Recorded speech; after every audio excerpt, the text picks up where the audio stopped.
അങ്ങനെ ഒരു വലിയ പിന്നെ വെളിയിൽ പോയിട്ട് വരുമ്പോ ബുക്സ് എന്തെങ്കിലുമൊക്കെ ക്യൂറിയോസ് ഒക്കെ കൊണ്ടുതരും ഒരുപാട്. അങ്ങനെയാണോ ഇത്തരം കാര്യങ്ങൾ കളക്ട് ചെയ്യാനുള്ള ഒരു താല്പര്യം? കളക്ട് ചെയ്യാനുള്ള ഒരു താല്പര്യം തുടങ്ങിയ കേരളമൊഴിയിൽ നിന്നാണ്. ഈ പുസ്തകത്തിന് ഏറ്റവും താല്പര്യം. ആദേശ് കോപ്പി അവിടെ വരും, റിവ്യൂവിന് വേണ്ടി വരും. അപ്പൊ 3 കാപ്പി വരും. അതിൽ ഒരെണ്ണം ഞാൻ എടുത്തുണ്ടോ. അപ്പൊ ജയേന്ദ്ര സാറാണ്.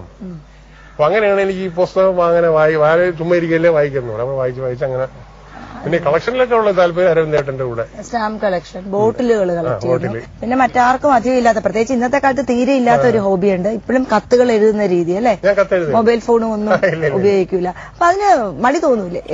ഞാൻ അങ്ങനെ എഴുതും. കാര്യം എന്ന് പറയുമ്പോ ഒരു മൊബൈൽ ഫോണിൽ വിളിച്ചിട്ട് ഒരു കാര്യം പറയുമ്പോ നമുക്ക് പൂർണ്ണമായിട്ട് പറയാൻ നോക്കില്ല. കത്തുകൾ സൂക്ഷിച്ചു വെക്കുന്ന രീതിയിൽ ഇങ്ങോട്ട് വരുന്ന കത്തുകൾ. എനിക്ക് പോസ്റ്റ് കാർഡ് വരുന്നത് വളരെ കുറവാണ്. എനിക്ക് കത്തുകൾ വരും, അത് മുഴുക്ക സൂക്ഷിക്കും. വെഡിങ് കാർഡ്, ഗ്രീറ്റിംഗ് കാർഡ്, പിന്നെ ഈ കുളിക്കാർഡ്, സഞ്ജയന വല്ല മരിപ്പ് പറയാൻ വിട്ടുപോയിട്ടുണ്ടെങ്കിൽ ക്ഷമിക്കുക, സഞ്ജയന ഇന്ന ദിവസം, അതൊക്കെ സൂക്ഷിക്കും. അതല്ല അതിങ്ങനെ ഒരു പറയും, ഒരു കീറിയിട്ട് സൂക്ഷിക്കണം. ഞാൻ കീറിയിട്ട് അത് സൂക്ഷിച്ചു എല്ലാം ഉണ്ടല്ലേ. എന്താണ് അതിന്റെ പുറകിലുള്ള മനഃശാസ്ത്രം? അതിങ്ങനെ വല്ലപ്പോഴും കത്തുകൾ ഇപ്പം തന്നെ ഞാൻ എന്റെ ഒരു 100 കത്ത് പബ്ലിഷ് ചെയ്ത് വരുന്നുണ്ട്. ഇത്തിരി 45 കൊല്ലം കൊണ്ട് എനിക്ക് കിട്ടിയിൽ നിന്ന് 100. അപ്പൊ ഇതിനകത്ത് വളരെ സാധാരണക്കാരായ ചിലർ എഴുതിയ കത്തുകളുണ്ട്, വളരെ സാധാരണക്കാരായ. പിന്നെ പലരും വൈക്കം മുഹമ്മദ് ബഷീർ, അങ്ങനെ പിന്നെ സിനിമയിൽ സത്യജിത്ര, മൃണാൾ സെൻ, അവരെയൊക്കെ 4 വരിയൊക്കെ കാണും. നിത്യ തന്നെ എഴുതി. യതിയുടെയൊക്കെ കാർഡാണ് 2 വരിയെ കാണുള്ളൂ. അങ്ങനെ VKന്റെ അങ്ങനെ ഒരുപാട് എംഡിയുടെ കത്ത്. 47 വർഷമായിട്ട് ഡയറി എഴുതുന്ന ശീലമുണ്ട്. അത് 2 diary, 2 section. Cinema diary, cinema അത് ഡെയിലി ഡയറിക്കകത്ത് എഴുതും. ഇന്ന് മുതൽ ഡയറി കുറിപ്പുകൾ സിനിമ ഡയറിയിലാണ്. അപ്പൊ അവിടെ വെച്ചിട്ട് പിന്നെ ഡേറ്റുകൾ മാത്രമേ ഉള്ളൂ. ആ പടത്തിന്റെ ഷിക്കാർ ഷൂട്ടിംഗ് പൂയംകുട്ടി പിന്നെ ഉള്ള ഡയറി ഈ ഇതിലാണ്. അപ്പൊ കാര്യം വെച്ചാൽ എനിക്ക് ഒരു പേജ് എക്സിക്യൂട്ടീവ് ഡയറി പോലും എനിക്ക് ഒരു പേജ് തികയില്ല. ഞാൻ അഡീഷണൽ ഷീറ്റ് വെച്ചായിരുന്നു. എക്സിക്യൂട്ടീവ് അത്രയ്ക്ക് എഴുതാനുണ്ട്. ഈ പഴയ തലമുറയിലെ ഒരുപാട് പ്രഗത്ഭരായിട്ട് ആത്മബന്ധം തന്നെ ഉണ്ടായിരുന്നു, സുഹൃത്ബന്ധം തന്നെ ഉണ്ടായിരുന്നു. പുതിയ തലമുറയിൽപ്പെട്ടവരുടെ കൂടെയും ഇപ്പോൾ സഹകരിക്കേണ്ട രീതി തന്നെയാണുള്ളത്. ഒരുപാട് വ്യത്യാസമില്ല. ആശയപരമായ, ബൗദ്ധികമായ ഭയങ്കര തിരക്കാണ്.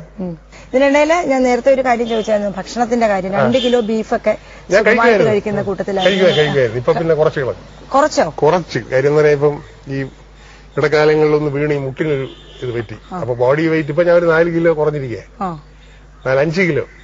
അപ്പൊ അതുകൊണ്ട് ഇറച്ചി, അല്ലാതെ ഇറച്ചി വേറെ പ്രശ്നമൊന്നുമില്ല. പന്നിയാണ് എനിക്കിഷ്ടം.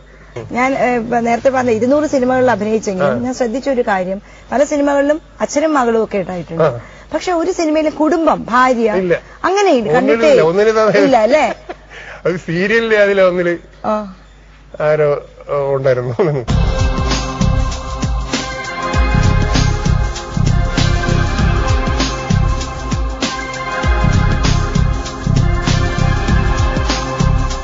ബാലകൃഷ്ണ സാറിന്റെ 2ാമത്തെ മകൾ മഞ്ജു ഹൗസ് വൈഫാണ്. ISROയിൽ വർക്ക് ചെയ്യുന്ന ശ്രീ സാബുകുമാറിന്റെ ഭാര്യയാണ് മഞ്ജു. ഇവർക്ക് 2 മക്കൾ. മൂത്ത മകൻ സാജൻ ഡിഗ്രി ആനിമേഷനിലെ ഡിപ്ലോമ കഴിഞ്ഞിട്ട് ഇപ്പം BCom ചെയ്യുന്നു. 2ാമത്തെ മകൾ പഞ്ചമി കൃഷ്ണ ഡിഗ്രി ഹിന്ദി മെയിൻ എടുത്ത് പഠിക്കുന്നു. എനിക്ക് തോന്നുന്നു സാറിന് ഒരു അല്പം ലാളന കൂടുതൽ കൊച്ചുമകളോടാണെന്നല്ലേ? 2ാമത്തെ മകളോട് കടിയുണ്ടായിരുന്നോ? എങ്ങനെയാണ് അച്ഛന്റെ പൊതുവെയുള്ള ക്യാരക്ടർ? എങ്ങനെയാണ് വീട്ടില്? അച്ഛൻ എപ്പോഴും ഗൗരവമാണോ മക്കളോട്? എപ്പോഴാണ് ഈ ഗൗരവത്തിന് കുറച്ചെങ്കിലും മാറ്റം വന്ന? കൊച്ചുമക്കൾ വന്നപ്പോഴാണോ? അത് കുടിക്കുമ്പോ ഗൗരവത്തിന് മാറ്റം വരുമോ? എനിക്ക് തോന്നുന്നു ജീവിതമുള്ള കലാകാരന്മാർക്കെല്ലാം ഈ കുടിയുണ്ട്. അവിടെ സർഗവൈഭവം പുറത്തെടുക്കണമെങ്കിൽ അത് അത്യാവശ്യമാണെന്നല്ലേ പറയുന്നത്? അത്യാവശ്യം ചിലരെ സ്വഭാവത്തെ ഡിപ്പെൻഡ് ചെയ്തിരിക്കും. പക്ഷെ എന്നെ സംബന്ധിച്ച് പറയുകയാണെങ്കിൽ, വളരെ സത്യസന്ധമായിട്ട് പറയുകയാണെങ്കിൽ, എനിക്ക് ഈ ഇങ്ങനെയുള്ള ഒരു കൂട്ടായ്മയില്ല. എനിക്ക് ഒരു 1000കണക്കിന് സുഹൃത്തുക്കൾ ഉണ്ടായിട്ടേ ഉള്ളൂ. ആരുമായിട്ടും അപ്പൊ പിന്നെ തുറന്നു പറയാനുള്ള ഒരു ലാഘവം ഉണ്ടാവും.